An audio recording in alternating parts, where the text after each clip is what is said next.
Vamos a recapitular un poco, hermanos. Pablo les habla a los corintios, ¿verdad? Y dice en el versículo 1, así que, pero siempre que leamos el así que hay que ver qué dijo antes, ¿no? Así que, ¿qué? ¿No? Así que, hermanos, y les empieza a decir, ¿saben? En el capítulo 1 empieza la carta de Corintios, ¿verdad? En el capítulo 1, del versículo 1 al 10, Pablo les habla a los creyentes de la posición en la que están en la gracia de Dios, ¿verdad? Les empieza diciendo en dónde están parados a los cristianos, la gracia de Dios que hay en ellos. Y él les dice, gracias doy a Dios por la gracia que os fue dada, ¿verdad? Porque están enriquecidos en él. El testimonio de Cristo ha sido confirmado en ustedes, de tal manera que nada os falta en ningún don, el cual os confirmará hasta el fin, para que seáis irreprensibles, etcétera, etcétera, etcétera. Les habla de la gracia en la cual están cada uno de ellos. Del versículo 11 al 17, Pablo los exhorta a estar unidos, ¿verdad? Primero les dice, a veces no les sé si les ha pasado a ustedes que primero cuando le van a decir a alguien algo difícil o los van a regañar, primero empiezan diciéndole lo bueno que son, ¿no? Hermano, ¿sabe qué? Muy bien, muy buen trabajo, pero déjeme le digo algo, ¿no? Y bueno, yo lo puedo ver de esta manera. No digo que esa fue la razón de Pablo, pero les empieza a decir, hey, ustedes están en la gracia de Dios, ¿verdad? Dios los ha alcanzado, ¿verdad? Ustedes fueron escogidos, pero hay algo que de lo cual están cojeando, ¿no? Y el versículo 11 al 17 los exhorta. Les dice, unos dicen, yo soy de Pablo, otros, yo de Cefas, otros de Apolo y otros de Cristo, ¿verdad? Había una desunión ahí de la iglesia. ¿Acaso está dividido Cristo?, les pregunta. Y les dice hasta una frase, ¿no? Les dice, ¿acaso fue crucificado Pablo por ustedes? ¿No?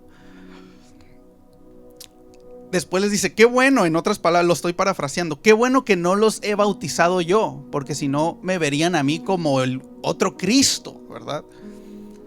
Porque no me llamó Dios a eso, sino a predicar el evangelio. Estaba pasando, hermanos, que la iglesia estaba en desunión porque estaban confiando unos en la enseñanza de Apolos, otros en la enseñanza de Pablo, otros en la de Cefas y otros confiaban en Cristo, ¿verdad? Y Pablo le dice, espérense un momento. No se trata de quién les está enseñando, no se trata de cómo les están enseñando, se trata que todos somos uno y que todos provenimos de Cristo, ¿verdad? Esto le dice del 11 al 17. Después, en el versículo 18 al 31, les habla de por qué solamente estamos bajo Cristo y qué es lo que Cristo hizo. Les habla del poder de la cruz, ¿verdad? Para muchos les dice, es locura, y para otros tropezadero, pero para los elegidos es el poder de Dios. Les habla de la cruz. Les habla cómo para los sabios no entienden el evangelio, porque es locura. Y si usted va con alguien que no es creyente, con alguien que no conoce, y usted les habla de lo que representa la cruz, les va a hacer locura. De hecho, hay mucha gente que dice, ¿cómo es posible que un Dios hecho hombre murió en una cruz? Eso no tiene sentido, ¿verdad? Eso no lo entiendo. Los judíos decían, ¿cómo es posible que el Mesías haya sido muerto en una cruz? Que no el Mesías iba a reinar y nos iba a alcanzar y nos iba a establecer una vez más. Es tropezadero para los judíos. Para mucha gente que no conoce de Dios es una locura. Y usted les puede explicar y les puede decir, y es una locura. Pero para los elegidos, a los que Dios preparó de antemano, para los que Dios escogió de antemano, Romanos 8, ¿verdad? Para ellos, para nosotros, para ustedes, poder de Dios. Y esto les explica. Ahora sí, ya que entendemos lo que empezó en el capítulo 1, en el evangelio, ¿verdad? Que el evangelio es poder de Dios. De hecho lo dice Romanos 1:16, porque no me avergüenzo del evangelio. ¿Por qué? ¿Qué dice, hermanos? Porque no me avergüenzo del evangelio, porque es poder de Dios para salvación a todo aquel que cree. Y ahora sí vamos a entrar vamos a leerlo una vez más. Así que después de que saben su posición en la gracia de Dios. Así que no estamos divididos. Cristo no está dividido, hermanos. Así que el poder viene a través de la cruz. Por todo esto, hermanos, cuando yo fui a vosotros a anunciar el testimonio de Dios, no fui con excelencia de palabras o de sabiduría. No fui a ustedes con palabras persuasivas. Hermanos, Pablo jamás usó en su predicación persuasión. Y saben, él pudo hacerlo. Y mi esposa lo leía, ¿verdad? En Filipenses 3. ¿Quién era Pablo? Fácilmente pudo usar la persuasión. Era un hombre preparado. Era un hombre con teología. Era un hombre con sabiduría. Era un hombre que conocía las leyes. Era un hombre que conocía el judaísmo. Era un hombre que había visto a Jesucristo en una visión. Y saben, pudo haber usado la persuasión para jalar gente, para cambiar gente. ¿Qué es persuadir? Es inducir o convencer a una persona a creer o hacer algo. Son palabras que pueden, ojo, estimular a una persona a conmoverse, a estimular una emoción. Eso es persuadir. Cuando alguien les dice algo y te conmueve, te tambalea tus emociones. Usa palabras, usa formas, usa cosas para que tus emociones sean conmovidas, ¿no? Y se conmueven por medio ya sea del miedo, de emociones, esperanzas, etc. Por ejemplo, ¿no? Hablarle a la gente que se acerque a Dios, porque todo nos irá bien si estamos con Él. Es una verdad un poco no completa, ¿verdad? Pero podemos usar, o mucha gente usa este tipo de frases para persuadir a alguien a creer algo. Busca a Dios y todo estará bien. Esa frase conmueve la emoción del miedo y de la necesidad. Si a mí alguien me dice, yo no conozco o estoy apenas conociendo a Dios, y alguien me dice, hey, busca a Dios y todo estará bien, eso persuade mi emoción de miedo e inseguridad. Y digo, wow, con Dios todo estará bien. Dios te va a bendecir con una mejor vida. Son verdades un poco fuera de contexto e incompletas. Son palabras persuasivas. Dios te necesita porque tienes un potencial. Son palabras persuasivas que hacen sentirte como soy el más especial y Dios me necesita. Esto, más que verdades, hermanos, son filosofías humanas. ¿Y cómo podemos identificarlas? Las palabras persuasivas estimulan las emociones. Cuando te dicen algo, tus emociones se activan. Por ejemplo, estimulan la urgencia, la seguridad y el deseo. En palabras más sencillas, iglesia, a veces queremos jalar gente a través de palabras persuasivas, estimulando sus emociones para que vengan a Dios. Hermanos, ¿verdad? O familiares, busca a Dios y todo te irá bien, ¿verdad? Busca a Dios y no te va a pasar esto. Persuadimos a través del miedo. Busca a Dios para que seas sano. Persuadimos a través de la sanidad y la esperanza. Y no estoy diciendo que todo esto sea mentira, porque Dios sana, Dios bendice, Dios cambia, ¿verdad? Pero no usar la palabra persuasiva para atraer a la gente, ¿verdad? De hecho, 2 Timoteo 4:3 dice, porque vendrá tiempo cuando no sufrirán la sana doctrina, sino que teniendo comezón de oír se amontonarán maestros conforme a sus propias concupiscencias y apartarán de la verdad del oído y se volverán a fábulas. Llega un punto, ¿verdad?, donde hablamos y predicamos, y esto es una exhortación para todo orador, para todo predicador, ¿verdad? Hablamos lo que quieren escuchar. Eso es persuasión. Cuando usted quiere que alguien haga algo, lo persuade, ¿verdad? Hace que busque y que quiera lo que usted quiere que haga. Y esto es lo que habla Timoteo. Habrá momentos donde la gente va a querer escuchar que todo está bien, donde no pasa nada, donde Dios me ama aunque yo haga esto, donde no se necesita obediencia si yo amo a Dios, ¿verdad? Donde Dios ama a todos y todos son salvos, ¿verdad? Todos anhelan escuchar esto y se amontonarán maestros, se amontonarán predicadores, se amontonarán fábulas, se amontonarán filosofías que se adaptarán a esto, para que la gente se acerque con la persuasión. Ahora, ¿cuál es el problema de esto? Mucha gente se ha acercado a través de una persuasión, es probable. Pero el problema es que si su fe, y esto es lo que Pablo está diciendo, que si la fe del cristiano está fundamentada, si la fe del cristiano se arraiga, se suelta sus raíces a través de una filosofía, su fe estará fundamentada en el lugar equivocado. Por ejemplo, si una persona llega porque cree que Dios es bueno y todo le irá bien, su fe se arraiga en eso.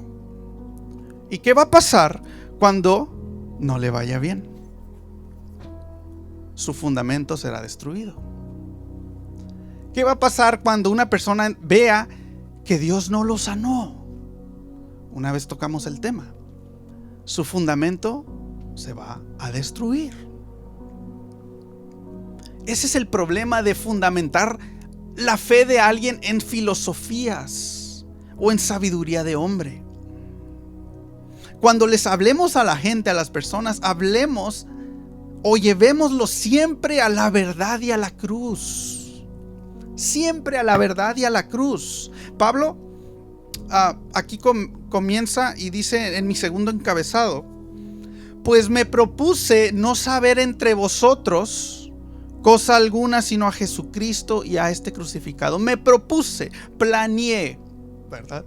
Antes siquiera de salir a hablarle a la gente, me convencí y planeé hablar solamente a Cristo y a Él crucificado. No hablar palabra persuasiva, no hablar sabiduría de hombres, sino hablar a Jesucristo y a este crucificado. ¿Qué es a Jesucristo y a este crucificado? La obra de Jesús. A Jesús, su persona, pero no solamente lo bueno que es Él, porque no solamente es hablar del amor y la misericordia de Dios, sino a este crucificado. Hablar de la obra de la crucifixión. ¿Saben por qué esto es tan importante? Y esto está bien interesante. Y si van a apuntar algo, que sea esto. ¿Qué tiene la cruz que es tan importante para la transformación de una persona? ¿Qué tiene la cruz que no lo tiene una persuasión humana? ¿Qué tiene la cruz que no lo tiene el te irá bien en la vida? ¿Qué tiene la cruz y Jesús que no tiene el Dios te va a bendecir en todo? Algo tiene la cruz y la obra de Jesucristo. En otras palabras, ¿qué tiene el evangelio que produce un cambio en las personas? Hablar de las bendiciones de Dios produce deseo. Hablar de la misericordia de Dios produce agradecimiento. Hablar de las sanidades de Dios produce esperanza. Pero hablar de Cristo crucificado y su obra, ¿sabe qué produce? Arrepentimiento. Arrepentimiento. Si algo va a escribir, escriba esto: hablar de Cristo crucificado produce arrepentimiento. ¿Qué dijimos que era lo primero que necesitaba un familiar, un amigo para cambiar? Arrepentimiento. No necesita saber que Dios es bueno, no necesita saber que Dios lo puede sanar, no necesita saber que Dios le va a suplir todo, que es bueno y es parte del cristianismo, pero él necesita saber que tiene que arrepentirse. Y esto se produce a través de la cruz. Es allí donde es la obra de Jesucristo, la palabra del evangelio, porque la fe viene por el oír la palabra de Dios, el evangelio de Cristo, De ahí proviene la fe y proviene el arrepentimiento, de una obra de Dios y de su Espíritu Santo y una decisión de arrepentimiento de uno. Yo creo que Pablo tenía esto en mente. Y Jesús mismo lo dijo en Marcos 1:15: arrepentíos y creed en el Evangelio. Arrepentíos y creed en el Evangelio. Pedro en Hechos 2, al predicar a Cristo, usted lo puede leer en Hechos 2, predicó a Cristo, no predicó ninguna persuasión. Al predicar a Cristo, dice: al oír esto, se compungieron de corazón. Al oír el Evangelio, la gente se compujo de corazón y le dijeron a Pedro y a los demás apóstoles: varones hermanos, ¿qué haremos? Ya que escuchamos esto, ¿qué haremos? Pedro les dijo: arrepentíos y bautícese cada uno de vosotros en el nombre de Jesucristo para perdón de los pecados, y recibiréis el don del Espíritu Santo. Hermanos, la palabra del Evangelio es la que produce el cambio en una persona. No en todas. No en todas, porque de ahí entra Dios y su soberana voluntad y su soberana elección. Para muchos es tropezadero. A muchos se les habla del Evangelio y es tropezadero. A muchos se les habla de Cristo y es locura. Pero a los elegidos del Señor se les habla y produce arrepentimiento. ¿Saben por qué muchos llegan a la iglesia y se van? Porque su fe está fundamentada en una esperanza equivocada. Su fe estuvo fundamentada en algo que no permanece. Su fe estaba fundamentada en una iglesia que lo iba a amar, la iba a amar. ¿Y qué creen? Somos imperfectos. Su fe estuvo fundamentada en un pastor amoroso. ¿Y qué creen? Los pastores son imperfectos. Estuvo fundamentada en una iglesia amorosa que todo le iba a ayudar en todo. ¿Y qué creen? Las iglesias somos imperfectas. Su fundamento estuvo en que le iría bien y que Dios haría esto y Dios haría lo otro. ¿Qué creen? No es su voluntad, sino la voluntad de Dios. Y al no ver la voluntad de Dios, su fundamento fue destruido. Y voy concluyendo con el número 3.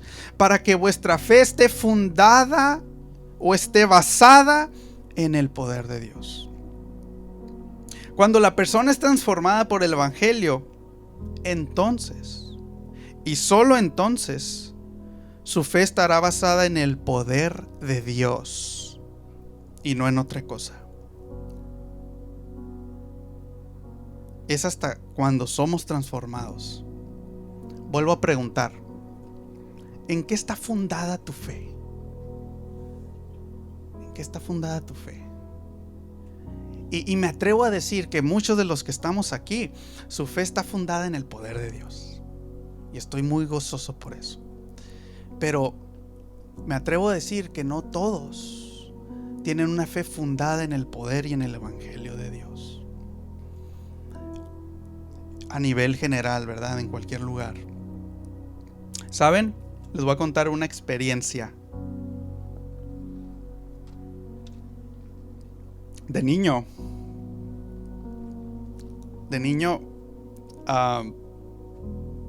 yo iba a la iglesia, sinceramente, porque me llevaban. Y tal vez más de uno se identifica conmigo. Yo tal vez estaba muy chico para entender cosas, ¿verdad? No digo que todos los niños son así, pero en mi persona yo iba porque pues me llevaban, ¿no? Pues me tocaba ir. En la adolescencia empecé a ir porque me divertía, me gustaba.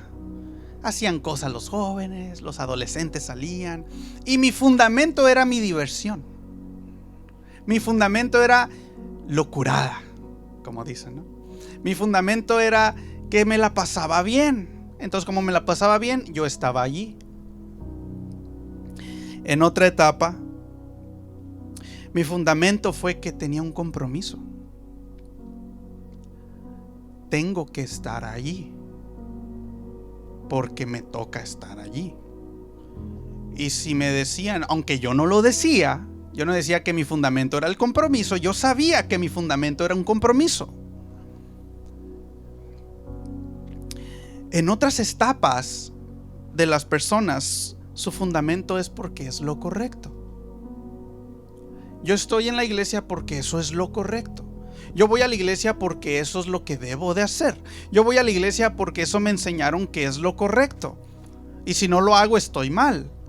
En otras etapas yo voy por miedo, porque si no voy le va a pasar esto a mi familia, si no voy me va a pasar esto a mí, si no voy no alcanzaré salvación. Mi fundamento es el miedo.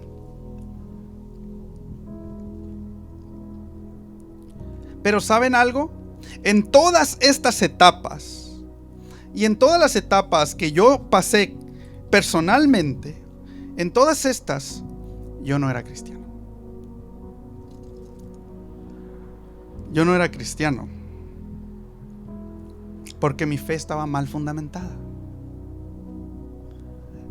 Quizás era un proceso en el que yo iba y quizás era un proceso en el que tú estás, pero quiero decir esto: el cristianismo verdadero no empieza cuando tu fe está fundada en esto, sino cuando tu fe está fundada en el sacrificio de Cristo y en el poder de Dios, y cuando Él ha transformado tu vida. Fue hasta cuando Dios me cambió con su poder al creer en el Evangelio. Fue entonces cuando mi servicio a Dios, fue entonces cuando mi devoción a Dios, fue entonces cuando el amor de Dios, fue entonces cuando mi amor por Dios, mi amor por la iglesia empezó a obrar bien, hasta que el Espíritu Santo transformó mi vida. Y ¿saben algo? Y me atrevo a decirlo: no va a haber algo que me despegue, no va a haber algo que me robe, no va a haber algo que me mueva del amor de Cristo. Va a haber flaquezas, va a haber errores, va a haber pecado, va a haber desilusión, va a haber miedos, pero el fundamento, el amor de Cristo en el corazón, sé que va a mantenerse. ¿Saben por qué? No porque yo soy bueno en creyendo, sino porque el poder de Dios me transformó. No se trata porque yo, el pastor no, pues ya está bien fuerte porque ha creído. No, es porque yo no hice nada, es porque Dios me transformó. No es algo que yo estoy haciendo, es algo que Él está haciendo. Y es entonces, familia, que la fe de la gente se fundamenta en el poder de Dios. Y Pablo les está tratando de hablar de esto. Ustedes fueron alcanzados por gracia. No estén divididos de quién es quién, de por qué es qué, porque la sabiduría del hombre no mantiene al cristiano, sino el poder de Dios. Es esto lo que les está diciendo Pablo. Conclusión: sigamos orando por la gente, sigamos orando por nuestros seres queridos y sigamos pidiéndole a Dios que haya un verdadero arrepentimiento. ¿Qué tenemos que hacer nosotros? Sigamos en pie por ellos, sigámosle pidiendo a Dios. No forcemos a nadie, no usemos palabras persuasivas donde ven y te va a ir todo bien. Usemos ejemplo y palabra de quién es Dios, y usemos el ejemplo de lo que Dios ha hecho en nosotros, y entonces ellos verán la representación de Cristo en tu vida. Por eso es tan importante cómo somos con los demás, porque tú puedes ser la representación del Evangelio para ellos, y cuando ellos choquen con el Evangelio y choquen con la cruz, y entonces Dios haga algo en sus vidas, no va a haber nada que pueda detener a ese corazón de piedra para que sea arrepentido y se haga corazón de carne. No va a haber nada que lo pueda detener. Dios puede transformar a aquel que tú crees que no puede transformar.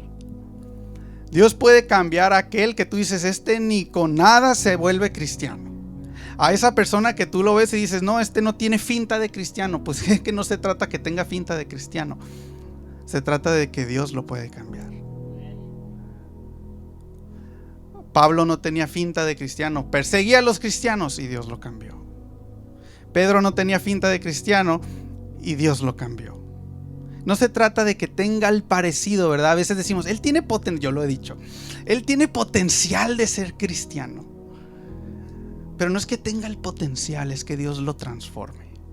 Hermano, tu familiar, tu amigo, aunque no tenga potencial de ser cristiano, si Dios lo llama, no va a haber que resista esa transformación. Por eso, prediquemos el evangelio y vivamos la cruz de Cristo.